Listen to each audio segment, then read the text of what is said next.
This is episode 47 of Stand Up with Pete Dominic podcast. Today, I welcome legal analysts and former prosecutors Katie Phang and Glenn Kirschner to talk about the rule of law and the virus that has infected our democracy. And it is a real barrel of laughs. Welcome to the classroom of life that is Stand Up with Pete Dominic, which drops wherever you get your podcast 3 days a week. I'm continuing my work of fighting apathy and ignorance on my journey to learn more about the world and myself. Every show, I welcome an expert or more, sometimes 3, even 4 smart, entertaining guests on to talk about the issues, ideas, and problems that matter to you, your family, your community, your health, and the planet, the rule of law, and the sickness or health of our democratic republic today. So, for today's episode, I wanted to talk with legal experts about what the hell just happened at the Department of Justice. Unless you've been living in Antarctica, which, by the way, this week was like 73 degrees, then you know that the federal investigation into Russian interference with the presidential election found that everyone around Donald Trump seems to be a filthy, dirty mess who has committed lots of crimes. Several close associates of Donald Trump's were prosecuted and found guilty of major federal crimes, including his personal lawyer, Michael Cohen, campaign manager, Paul Manafort, his first national security advisor, Michael Flynn, his butler and his maid, and lastly, his longtime associate and lifelong scumbag, Roger Stone, who was convicted in November of 7 felonies by a jury of his peers in federal court, including obstructing a congressional inquiry, lying to investigators, and attempting to block a witness's testimony. No small things. So, Roger Stone was convicted in November, and he was to be sentenced this week, but then a major controversy broke out earlier this week, and that is what I wanted to talk about on today's podcast, because a lot of shit is going down and happening.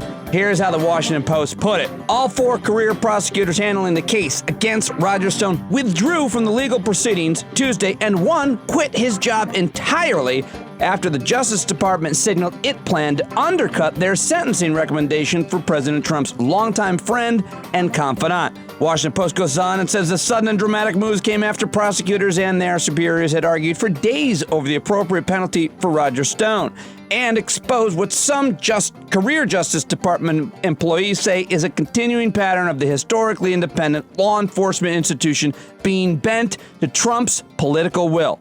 Now, let me tell you just quickly, before I get to my guest, briefly, just how horrible, terrible, and awful of a person Roger Stone is. He is the most dishonest dirtbag who has cheated people to win his entire life. And I'm not exaggerating by his entire life.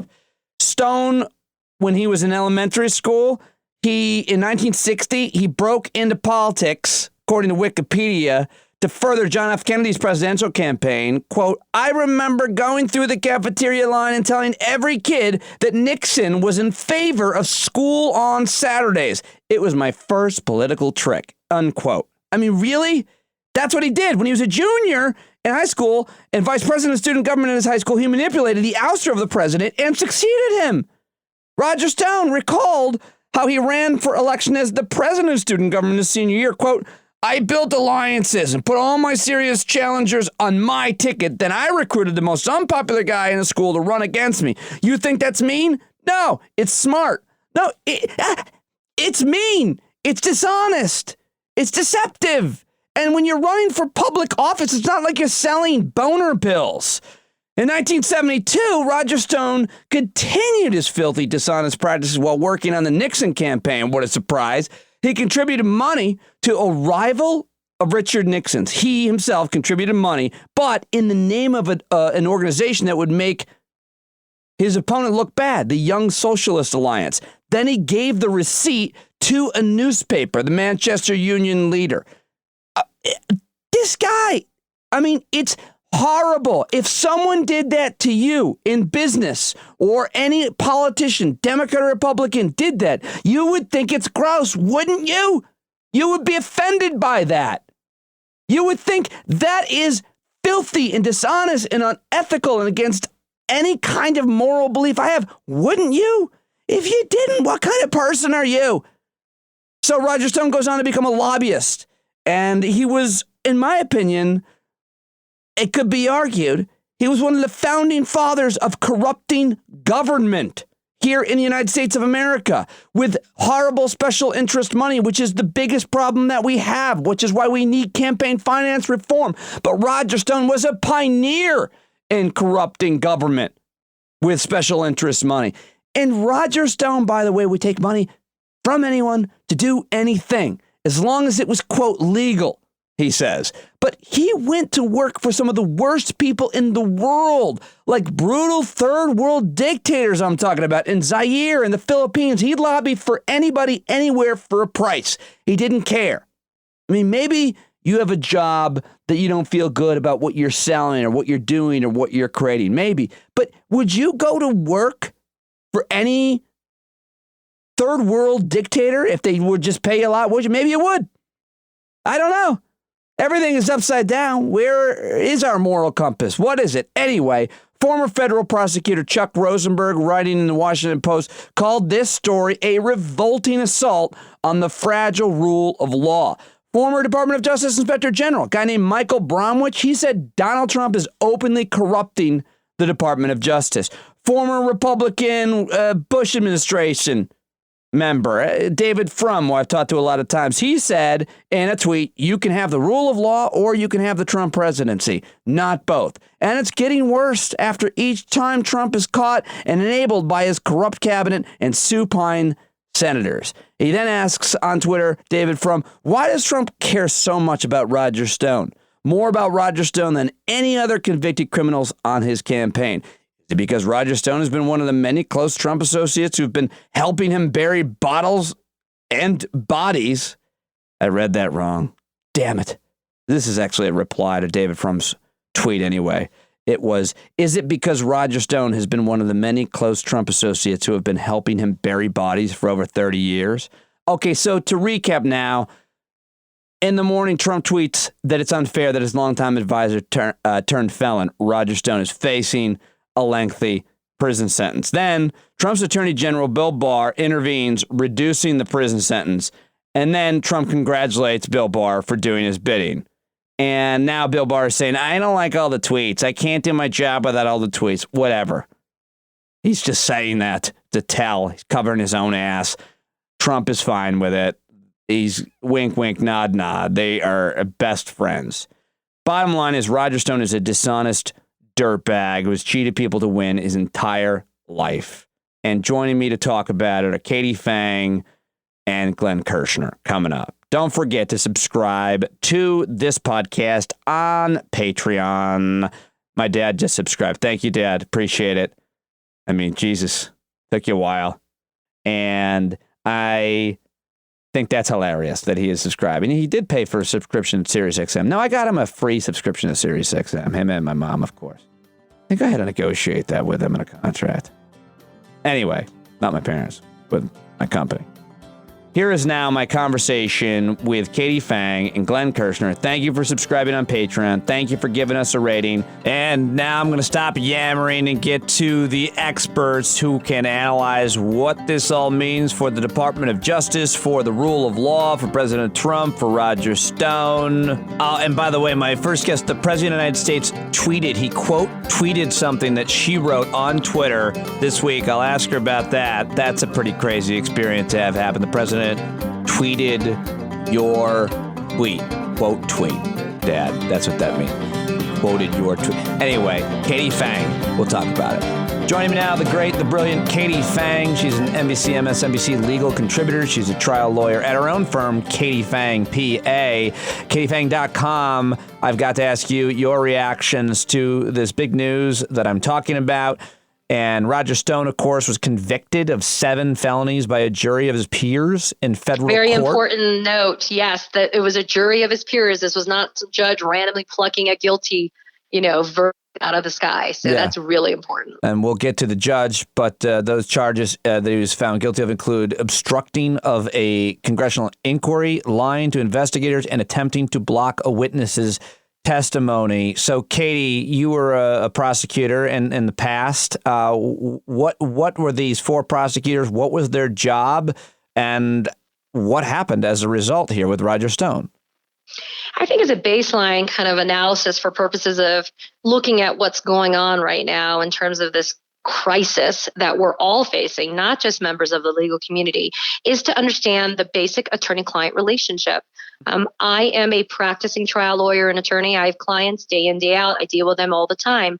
When you are a prosecutor, you represent either the federal government, or you represent maybe a municipality, or maybe you represent a state. For example, when I was a prosecutor in the state of Florida, even though I was in Miami-Dade County, and that's where my jurisdiction kind of was, when I would get up in front of a jury, I'd say, ladies and gentlemen of the jury, my name is Katie Phang, and I represent the people of the state of Florida. I didn't say that I represented Pete Dominic, my boss. I didn't say that I represented, some other person. I represented the people of the state of Florida. And so when you as an attorney, as a federal prosecutor, you represent the United States government. That's why it's the U.S. versus Roger Stone. And when you have this conflict of interest wherein you can no longer effectively represent your client because you have what we call usually generally irreconcilable differences with your client, you have to be able to effectively remove yourself. Because if not, then you cannot do your job ethically. And for any federal prosecutor who's a career prosecutor, who is operating at a level of skill and of a craft, which is with tradecraft being what it is for somebody who's a federal prosecutor, to resign and or withdraw from representing the United States government on such a major case is a very big deal. It means that there was zero ability for them to continue to effectively represent the government against Roger Stone. And think about it, the trial's over. You don't even have to get up and put on a witness anymore. You just have to go and argue for sentencing. Right. And the fact that these prosecutors felt, Pete, that they couldn't do that effectively anymore because it would run afoul of either their, professional responsibilities or their ethical considerations is a really big deal. It was a resignation and protest. I do not think that they were forced out. And I've had this discussion with several people. Some people are disappointed that they didn't dig in their heels and stay. Right. But when you know that you have, and it's not throwing up the white flag, this was by no means surrender. I don't want people to think that these 4 prosecutors said, screw it, I just can't take it anymore. It was more, this is an act of defiance. It's almost, like the conscientious objectors of the world, right?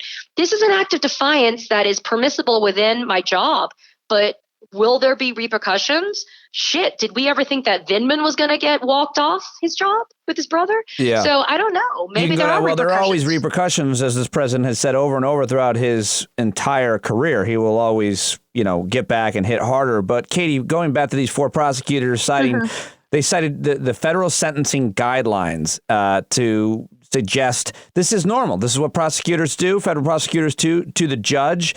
They suggest he serve 7 to 9 years in federal prison. And then the president reacted to that horribly on Twitter. And then the Department of Justice basically told the prosecutor's boss told them that they had to withdraw their suggestion to the judge. How common does that happen? I mean, it just seems like it's kind of a formula. You're found guilty by a jury of your peers. We now have to suggest to the judge guidelines for sentencing. The judge can decide to give more or less. But to have their boss then go reprimand them or humiliate them, but forget about it, just have their boss suggest a different guideline, is there any precedent for that? None that we would openly and transparently know about. I mean, remember, we're now seeing the very visible public repercussions from how some really ugly sausage was made. There will always be disagreement internally without exposure to the public, especially in a high-profile case, when it comes to what the sentencing should be. And I want to be very clear for our listeners today. The sentencing guidelines are formulaic. It's literally a plug-and-play system wherein a particular offense gets a certain number, and then enhancements and or the ability to reduce your sentencing because you either plead guilty immediately or you cooperate, et cetera. But enhancements are a part of the federal sentencing guidelines, and that's what got tacked on, and that is what got you to where it ended up, which is 7 to 9 years. So this was nothing arbitrary. It wasn't like, these prosecutors said, I don't like Roger Stone, and I want to screw the guy. It's he was found guilty for acts and conduct that a jury of his peers, as you and I talked about, found that he did wrong. He ran afoul of federal criminal statutes, and so this sentencing is appropriate. And what I find to be utterly fascinating about this supplement that was filed after these 4 prosecutors said peace out was the fact that it still says, Judge, we think the 7 to 9 is excessive. However, we still leave it up to your discretion. Well, guess what then? It could get as high as 7 to 9. Well, and that is ultimately, we're going to see whether or not on February 20th, Judge Jackson says, I'm offended by the conduct enough that I'm going to give you 7 to 9 years. And yesterday on Twitter, Katie, you tweeted out a kind of FYI, which is you follow us so closely, part of your Twitter feed and part of your career and job. And I'm so happy to have you here sharing this expertise, is letting people know details, nuggets, and legal ideas so that we can understand things. You tweeted out an FYI. The judge presiding over this case, Amy Berman Jackson, is the same judge who had Manafort, Gates, and Van der Zwaan. I don't know who Van der Zwaan is, but the point is... Oh, Alex Van der Zwaan was that lawyer, that young associate at that big law firm. He was involved and he got he did a little bit of jail time, like very little or whatever. But yeah, and then he got deported.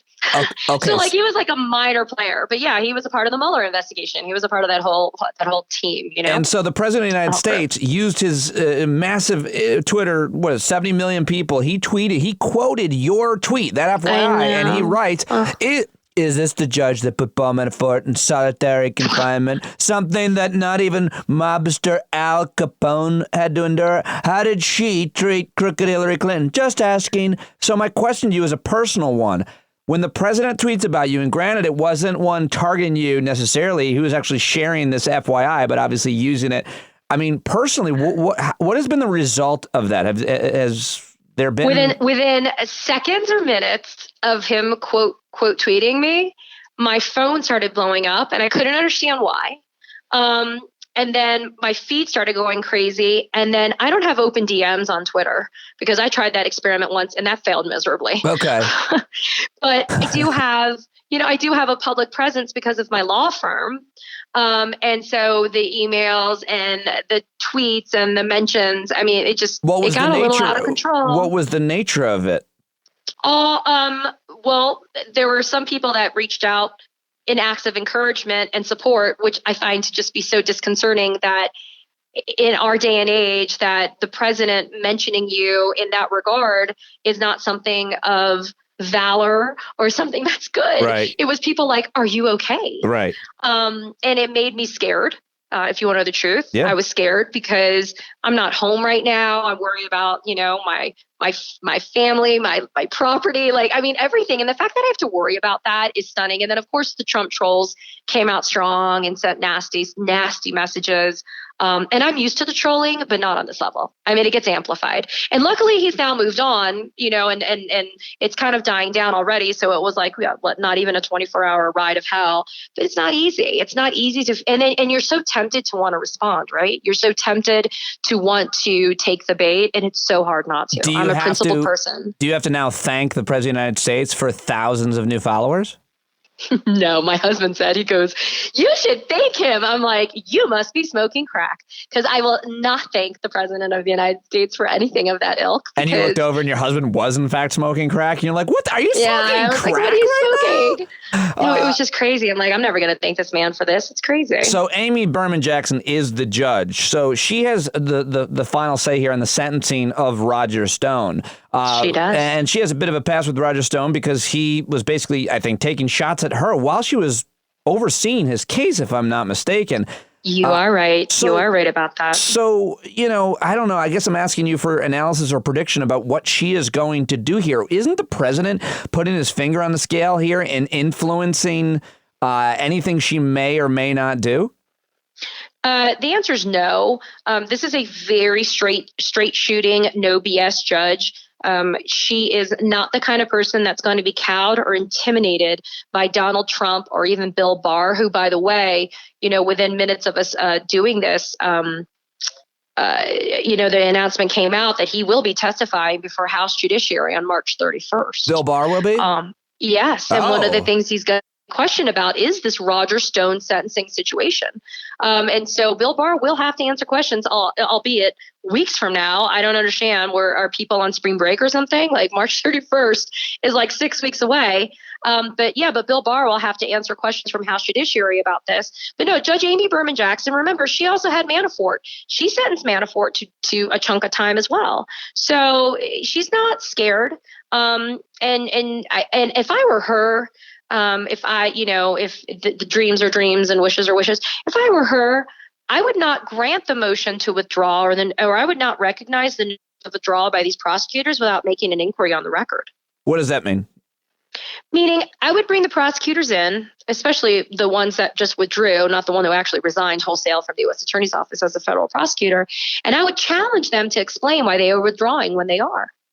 That's something that you can do and something that happens. Why are you withdrawing? You can do that as a judge. You can say that. What is the new information that you learned or what swayed your opinion to withdraw your sentencing recommendation? That's the thing they can do. Or that's the thing she would do. I would say, why are you withdrawing? That's what I would ask. Yeah. Why are you withdrawing? Okay, so what's the irreconcilable conflict, or what's the issue? Why are you withdrawing? But you know what? That's a very activist judge thing to do. And she, again, is a very straight shooter. And so I don't know if she'd do that. Maybe she'll turn around and she'll, assuage her concerns about Trump and Barr putting their finger on the scale by giving Roger Stone 9 years in federal prison. But then, of course, Pete, are we going to talk about what we all think is the inevitable, which even right now Trump was talking about today, which is the pardon? The pardon of Roger Stone. Of Roger Stone. So no matter what she sentences him, it doesn't even matter because he's suggesting or teasing a pardon. And also, I think for Michael Flynn as well, who has not been sentenced yet. Flynn, Roger Stone, and I guess you could throw in Manafort for the trifecta, even though Manafort has state. And people are suggesting that he's going to do this because he just has free reign. The Republican Senate acquitting him is not going to go after him for anything. He can do anything he wants. Yeah, he could. And Bill Barr being his handmaiden. Bill Barr being his lackey. Yes, his handmaiden. Ugh, what a visual on that. Yes, but he would just completely, acquiesce to it. He would say, "Thank you, sir. May I have another?" So hat in hand. What does all of this mean? Final question, Katie. What does all of this mean? Because there are some really terrifying pronouncements being made by legal experts and experts of authoritarianism, history, and people who obviously just care about democracy. Because what it seems like is the president can kind of do whatever he wants if the Department of Justice works for him. And if these professionals that aren't partisans, are the prosecutors in this case, make a suggestion and Trump says he doesn't like it. And by the way, openly, not secretly, he says it openly. He commits his crimes in the open. And the Department of Justice, led by Bill Barr, says, whatever you say, sir, it means that the rule of law itself is blank. Where are you on the spectrum of concern for democracy, rule of law, and all these terrifying pronouncements I'm hearing? I mean, I am a rule of law person. I believe in law and order. And it is a very kind of disconcerting feeling to think that we don't have that true independent judiciary and we don't have a true independent criminal justice system that operates far afield from the politicization of things. Mm-hmm. We then become what is tantamount to a banana republic, right? A complete dictatorship where it's like a Fidel Castro. He controls the media, he controls the police, he controls the judges. I mean, it's that type of situation we find ourselves in. But I will tell you this, the reason why I'm not ready to, close the shades and throw up the white flag and never come out to see the public again is the following. The more that this happens, even though a lot of us feel numb to a lot of the Trump antics after all of this time that we've suffered through it, the more this happens, Pete, and the more open and transparent the process is, like, for example, hauling Bill Barr before House Judiciary, et cetera, the more educated we as a voting populace become in terms of what we won't stomach. I think that a lot of people felt for a long time that Trump was just a turd and a dumbass and that it didn't really directly affect them.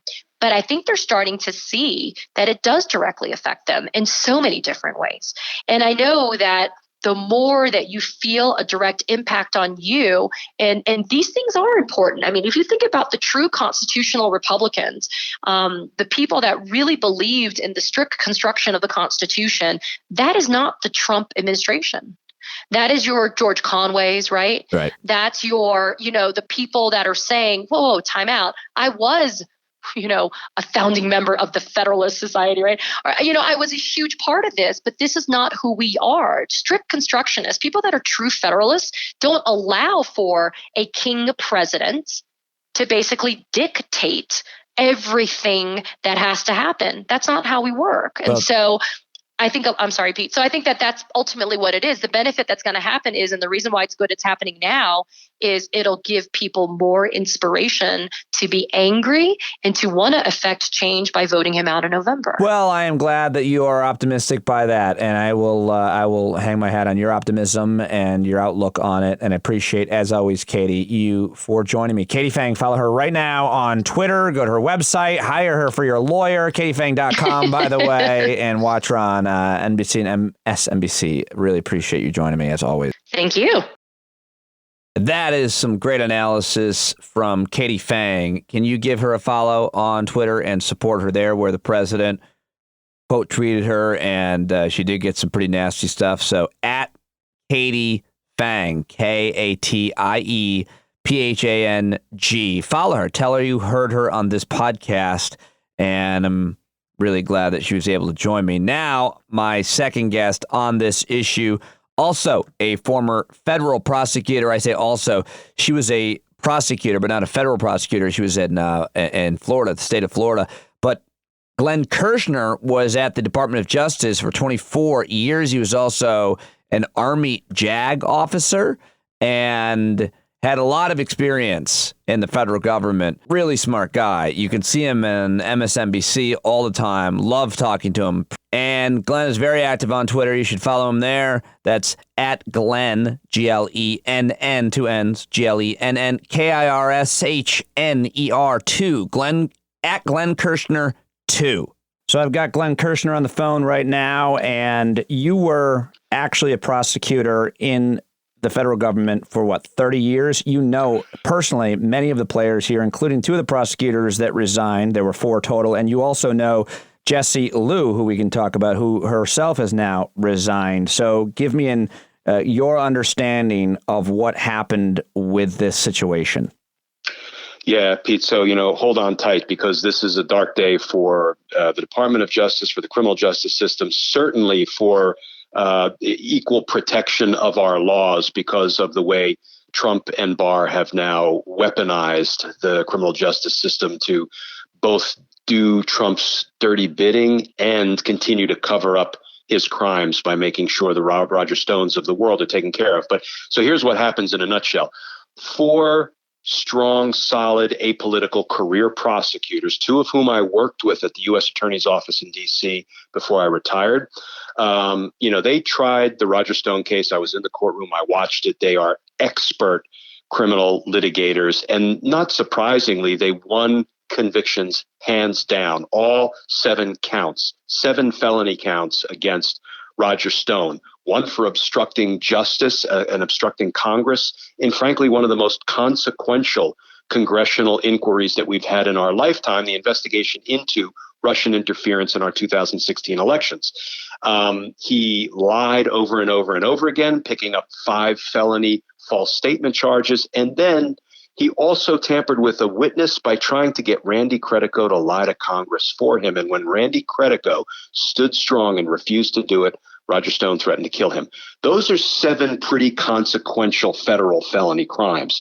So what happens is now we're coming up on sentencing next week, and Roger Stone is going to hear how long he may be going to prison for. And the number that was agreed by everybody under the federal sentencing guidelines for Roger Stone's crimes was a sentence between the 7 and 9 year range.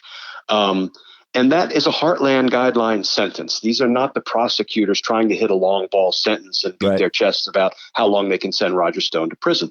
So I tell you, Pete, given 24 years in the Department of Justice, 6+ years as a federal prosecutor as an Army JAG before that, this decision was vetted up and down the chain at the Department of Justice, well, probably including Bill Barr, in my estimation. Well, we don't know that for sure exactly. And the question is, what is the precedent in terms of your experience? How often are the federal guideline sentences agreed upon? How much are they negotiated between the prosecutors and, I guess, the attorney general, or who they answer to? I mean, I've seen a few Law and Order episodes, and don't the prosecutors sometimes disagree with Sam Waterston, the DA? Yeah, but here's how who they work for. Yeah, here's how it plays out. So when somebody is convicted in a federal trial, the very first thing a judge does after the jury says guilty is orders a pre-sentence report. And the person who puts that pre-sentence report together, which will include the appropriate guideline sentencing range, is an arm of the court. That is an office of the court. It's the Probation and Pretrial Services Agency. So they do the first recommendation and calculation. They came up with 7 to 9 years, which is dead right for these offenses. So then the prosecutors, the team, basically looked at it, said it was right, adopted it, and did a 26-page sentencing memo saying this is what we believe is the appropriate sentence for Roger Stone. Now, they didn't do that in a vacuum. In a high-profile case, I can tell you from my years in the U.S. Attorney's Office, it gets vetted through the U.S. Attorney for the District of Columbia, and it almost certainly, though, as you say, I wasn't in the room, so I can't say it 100%, it was certainly brought to the attention of the upper echelons of the Department of Justice, and they, I am quite sure, were fine with it until we get a 2 a.m. presidential tweet saying it's an outrage and a miscarriage of justice and it cannot stand. So what happens is after they file that sentencing memo saying 7 to 9 years, the president tweets at 2 a.m, and the next day, this new U.S. attorney who was installed basically as a Bill Barr acolyte in the D.C. office to try to do Barr and Trump's dirty bidding, in my opinion, tells the 4 prosecutors that no, we have to change that recommendation. And what happens? All 4 prosecutors promptly withdraw from the case. And one, the de facto lead prosecutor, John Kravis, resigns from the federal government, even though he is a career public servant, resigns in protest. And then they float this second 4-page memo to the court saying, oh, yeah, what the prosecutors asked for yesterday was unfair, unjust, inappropriate. You got to go, I'm paraphrasing, you got to go easy on Roger Stone. That is a little bit of insanity, and it does such violence to the rule of law, and it does such violence to equal justice for all defendants that it represents a new danger that we are seeing with the weaponization of the Department of Justice just to satisfy Trump's vindictive ends. Had you seen, that was all, by the way, really happy sounding. Have you seen or heard in your experience in 24 years as a prosecutor in the same offices, anything similar where a prosecutor resigned on principle because of a disagreement over a sentencing guideline? Is that common? No. Does it happen? No. Not in my 24 years in the Department of Justice. It never happened in your 24 years that a prosecutor resigned over a sentencing guideline being changed? Not in my experience. Wow. Not once. So once. This really I can't say it never happened in the country, but, we are center mass for the Department of Justice in Washington, D.C. I've never heard of it happening. Who is Jessie Liu? What's your relationship with her? So Jessie Liu, until 3 weeks ago, was the United States Attorney for the District of Columbia. She also was a line prosecutor back in the 90s to the early 2000s in my old office, the U.S. Attorney's Office. We were both line prosecutors at the same time. So after that, she went to the Treasury Department and to some other federal government jobs. And then Trump brought her back as the U.S. Attorney 3 years ago. And she was my last U.S. attorney. I served under 10 U.S. attorneys in D.C. She was the last one and was there when I retired in June of 2018. She is, in my experience, a straight shooter, not particularly political, though obviously conservative, or Trump wouldn't have appointed her. But here's what I want people to take away from Jessie Liu's tenure as U.S. attorney, Pete. They went after Andy McCabe. Now, I can't say I know chapter and verse of what Andy McCabe did or didn't do that might constitute criminal conduct, but they went after him. And Trump, wanted Andy McCabe's head on a pike, right? Still much does. Much as he wants Comey's head and the heads of some others. And they presented that case to the grand jury. And guess what? no indictment came down. That, to me, in my experience, screams that the grand jury was like, we are not feeling this case. And an indictment was never returned. That is exactly what should happen if there is not enough evidence to charge somebody, to indict somebody, or maybe there is enough evidence, but it stinks like a political prosecution and the equities say this person should not be indicted. However it played out, under Jesse Liu's tenure, Andy McCabe was not indicted. And to me, that can only be a principled result. And I'll bet that principled result upset Donald Trump, because to this day he rails against Andy McCabe. So what happens? 3 weeks ago, Jesse Liu gets yanked out of her position as U.S. Attorney for the District of Columbia, being told she's being nominated for an Assistant Secretary of the Treasury. She'd worked at the Treasury previously. So maybe that's kind of I don't know if it's a step up, a step down, a collateral move. I don't know if it's something she wanted or not. But when the president says this is what you're doing, you don't have a lot of say because you serve at the pleasure of the president. Mm-hmm. She gets yanked out, and a Bill Barr acolyte named Tim Shea gets put in that position. We will find out why in the weeks and months to come. And so then I think it was just yesterday, even though Jesse Liu had been nominated as Assistant Secretary of Treasury, Donald Trump withdraws her nomination. And so was this whole thing a game just to get Jesse out of the position where she didn't do Trump's nefarious bidding by, bringing him the head of the Andy McCabes of the world? I don't know. But she gets yanked. And guess what? Today, about a couple of hours ago, Jesse Liu resigned from the federal government. So she now stands beside the Yovanovitches and the other patriots who stood up to Donald Trump's bullying and his ruining careers for sport. But this really represents an attack on the rule of law that us former federal prosecutors have never seen before. Glenn, the president and his strategy seems to be to try to erase the entire Mueller investigation and even erase and delete from history the fact that the Russians interfered in our election for him and helped him. You can maybe argue about that to some extent, but he's trying to erase it, meaning he wants to get rid of all of that history. Specifically, his argument is, Roger Stone was investigated as a result of this phony Mueller investigation, the Russia hoax. He never should have been investigated. He was mistreated, and no one has been mistreated as badly as him ever. Apparently, that's the strategy. What do you have to say about that? Because that's what a lot of Trump's defenders will say. Roger Stone it never should have been investigated. Therefore, he should be not charged with these crimes. And we have no problem when the president eventually pardons him, which a lot of people think he will do. Yeah, I agree with you. That's one of the president's goals, is to pretend like the Mueller report never happened, pretend Russia never interfered in our 2016 elections.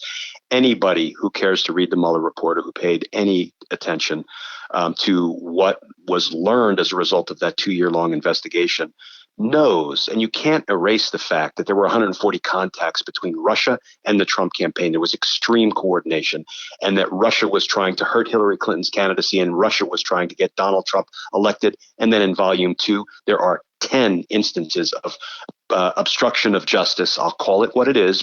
Bob Mueller wasn't willing to do that because he saw his report as a referral to Congress, and I'm sure he thought all day long this man's going to be impeached and removed.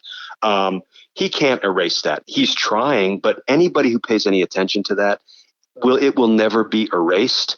And the people who don't pay attention to it, the people in Trump's base, nothing would persuade them anyway. So, and right. He's not only trying to erase it, Pete, but the other thing he's trying to do is continue his cover up, because Roger Stone can give incriminating information about Donald Trump. That's why he lied over and over and over and over again to Congress, because he didn't want to snitch on Trump. So now Trump has to continue to keep a lid on Roger Stone, and the way to do it is to give him a pardon, or even the cuter thing is to just commute his sentence after he gets sentenced to prison by Judge Jackson, which will happen next week.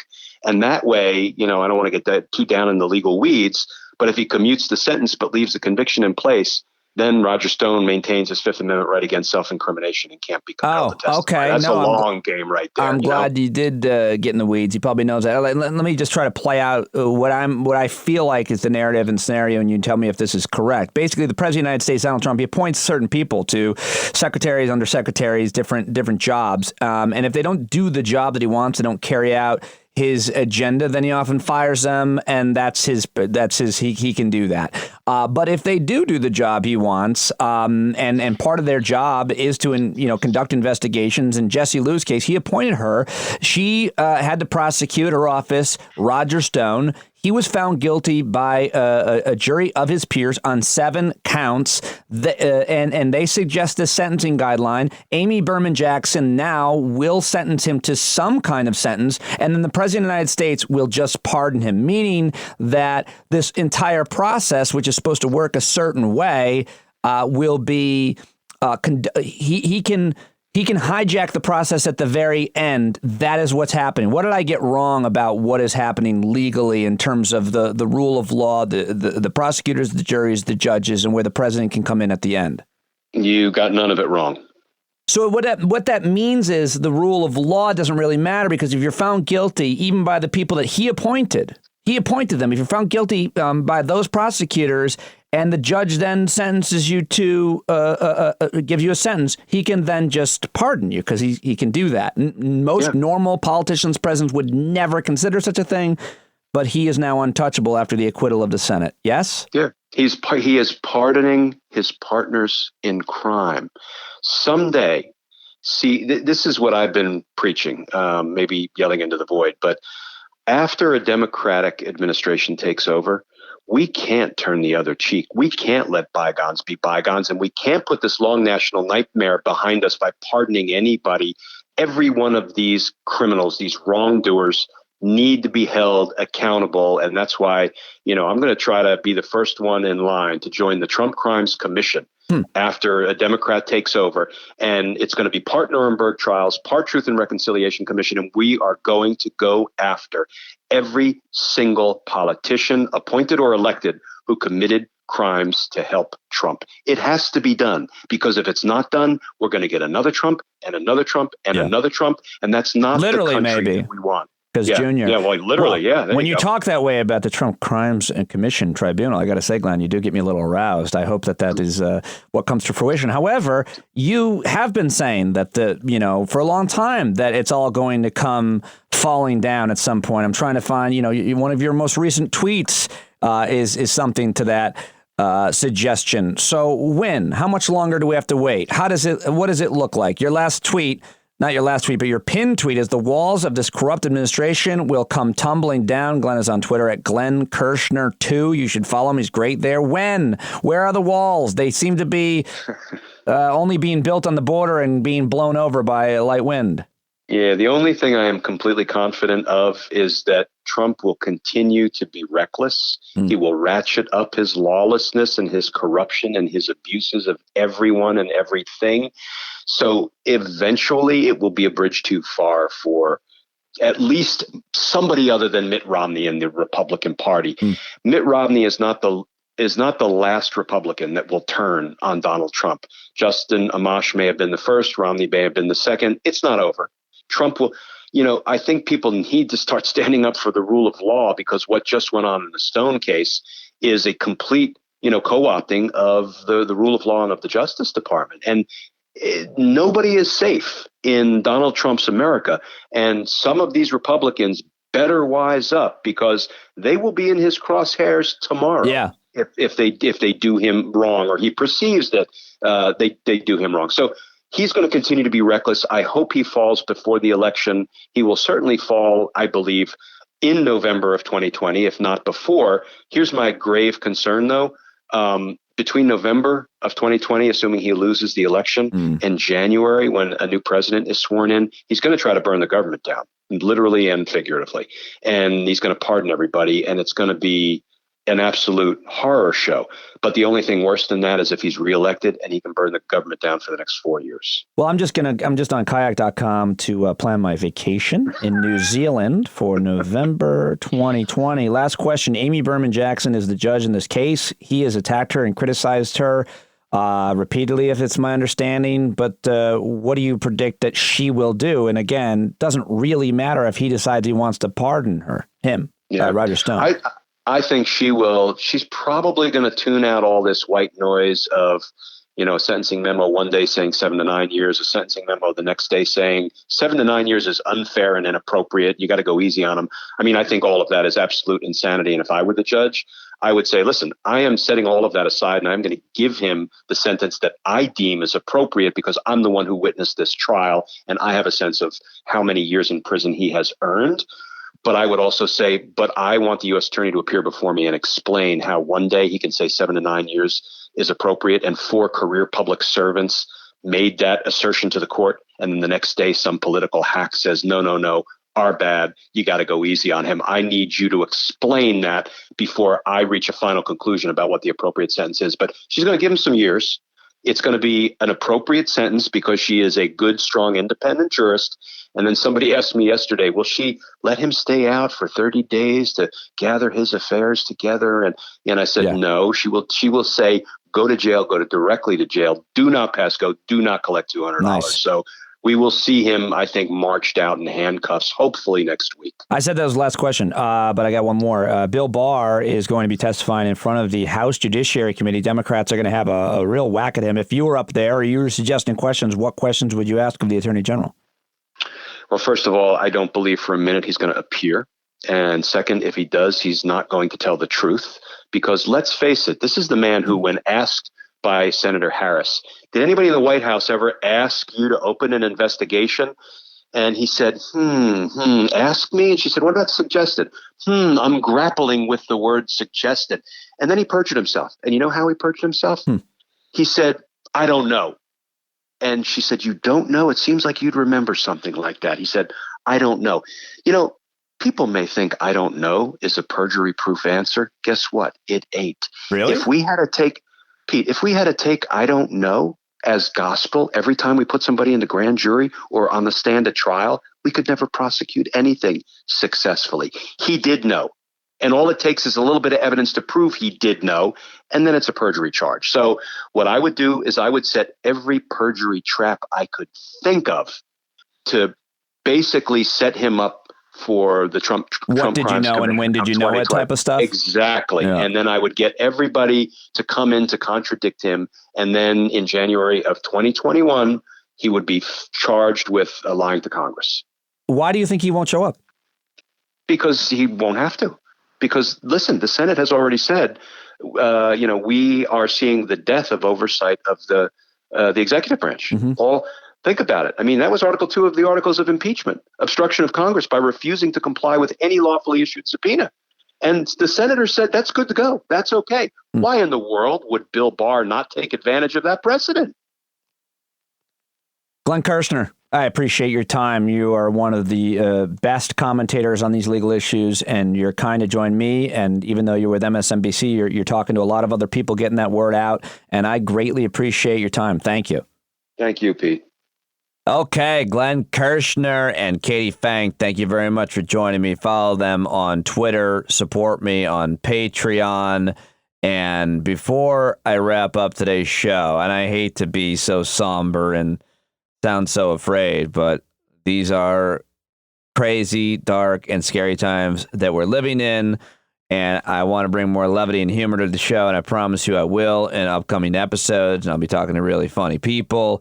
Smart, funny people, but I've got to end today's podcast on a very serious note about our democracy and concerns that so many of us have about it by reading from a very important essay that went viral 48 hours after President Trump won in 2016. It's called Autocracy, Rules for Survival.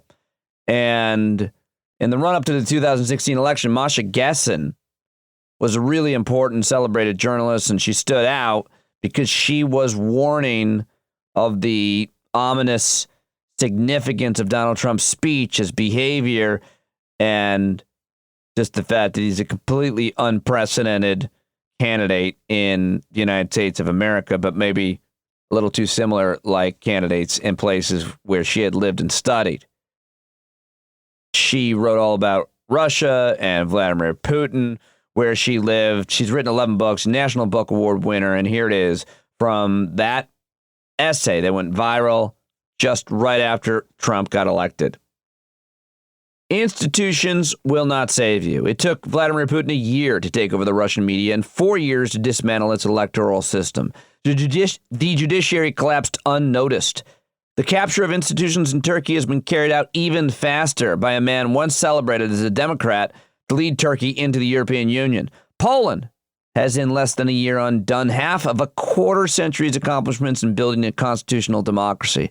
Of course, the United States has much stronger institutions than Germany did in the 1930s or Russia does today. The problem, however, is that many of these institutions are enshrined in political culture rather than in law. And all of them, including the ones enshrined in law, depend on the good faith of all actors to fulfill their purpose and uphold the Constitution. Masha Gessen. That's all I've got time for today. I'm very tired, and I want to put this out and post it for you to listen to and get your feedback on it. Let's work together. Let's stay together. Let's build this community. Let's talk to each other. Let's learn to trust each other. Let's make each other smarter, happier, and healthier.